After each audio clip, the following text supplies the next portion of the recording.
Hello everyone, আসসালামু আলাইকুম। Welcome back to my channel Sumaiya Arthi's recipe. আমার কাছে মাছের মধ্যে সবচেয়ে মজা লাগে সামুদ্রিক মাছগুলো। এগুলো খেতে যেমন মজা হয় তেমনি পুষ্টিতেও কিন্তু ভরপুর। এই মাছটা কে কে খেয়েছেন জানি না, তবে আজকে আমি মাছটা প্রথমবার ট্রাই করেছি এবং আমার কাছে এত ভালো লেগেছে, তাই ভাবলাম আজকের রেসিপিটা আপনাদের সাথে শেয়ার করা যায়। তাহলে চলুন দেরি না করে শুরু করা যাক দারুণ মজার সামুদ্রিক মাছ তাপসী মাছের রেসিপি নিয়ে। এখানে আমি মাছগুলোকে ভালোভাবে পরিষ্কার করে ধুয়ে লবণ এবং ভিনেগার দিয়ে কতক্ষণ মাখিয়ে রেখেছিলাম, এরপরে ধুয়ে পরিষ্কার করে নিয়েছি।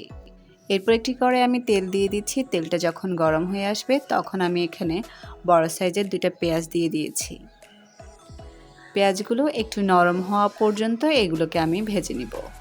যখন এগুলো নরম হয়ে আসবে তখন আমি এর মধ্যে দিয়ে দিচ্ছি রসুন বাটা 1 চা চামচ, আদা বাটা দিয়ে দিচ্ছি খুব সামান্য পরিমাণ। আদাটা আপনারা স্কিপ করতে পারেন, তবে আমার কাছে সামান্য আদা দিলে মাছটা খেতে ভালো লাগে। এগুলোকে হালকা ভেজে নিচ্ছি যাতে এর গন্ধটা দূর হয়ে যায়। দিয়ে দিচ্ছি হলুদ গুঁড়া 1 চা চামচ, এরপর মরিচ গুঁড়ো দিয়ে দিচ্ছি 2 চা চামচ। ঝালটা আপনারা আপনাদের স্বাদ অনুযায়ী বাড়িয়ে কমিয়ে দিতে পারেন, তবে এই মাছের মধ্যে ঝালটা দিলে ভালো লাগে। দিয়ে দিচ্ছি জিরা গুঁড়া 1/2 চা চামচ পরিমাণ। লবণ দিয়ে দিচ্ছি প্রায় 1.5 চা চামচের মতো। লবণটা স্বাদ অনুযায়ী দিয়ে দিবেন। মশলাগুলো 10 সেকেন্ডের মতো ভেজে নিয়ে আমি এখানে পানি দিয়ে দিব যাতে মশলাগুলো পুড়ে না যায়। এখানে প্রায় 1/2 কাপ পরিমাণ পানি দিয়ে দিচ্ছি। এই পানি দিয়ে আমি এটাকে প্রায় 5 মিনিটের মতো এখন কষিয়ে নেব। যখন কষানো হয়ে যাবে তখন এর মধ্যে দিয়ে দিচ্ছি একটা টমেটো। আমি এখানে মাঝারি সাইজের একটা টমেটো দিয়ে দিয়েছি। এরপর দিয়ে দিচ্ছি কাঁচামরিচ। এটাও আপনারা আপনাদের স্বাদ অনুযায়ী বাড়িয়ে কমিয়ে দিতে পারেন। এখন এগুলোকে কষিয়ে নিচ্ছি যতক্ষণ না পর্যন্ত টমেটোটা একটু নরম হয়ে আসে। যখন দেখবেন টমেটোটাও নরম হয়ে এসেছে এবং পানিটাও শুকিয়ে গিয়েছে, সেক্ষেত্রে আপনারা পানি দিয়ে দিবেন।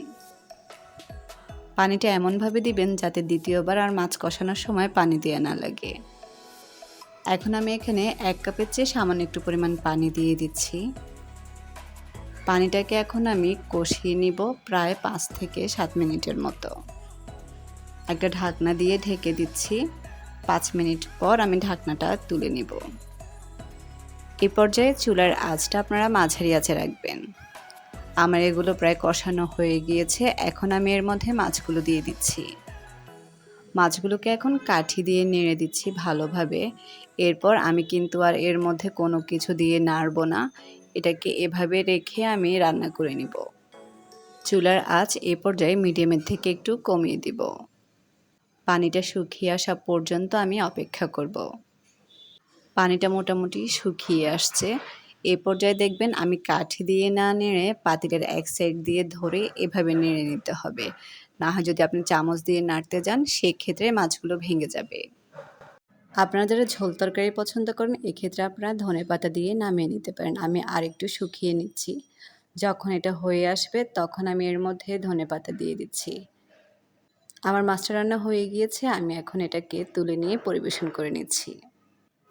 এই মাছটার অন্য নাম আছে কিনা তা আমি জানি না, তবে আমি যতটুকু জানি এর নাম হচ্ছে তাপসী এবং আঞ্চলিক ভাষায় সম্ভবত এটাকে রিকশা মাছও বলা হয়।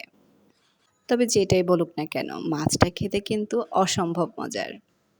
আশা করছি আজকের রেসিপিটাও আপনাদের অনেক ভালো লাগবে। রেসিপিটি ভালো লাগলে লাইক, শেয়ার এবং সাবস্ক্রাইব করতে ভুলবেন না। দেখা হবে নতুন কোনো রেসিপি নিয়ে। সে পর্যন্ত সবাই ভালো থাকবেন। আল্লাহ হাফেজ।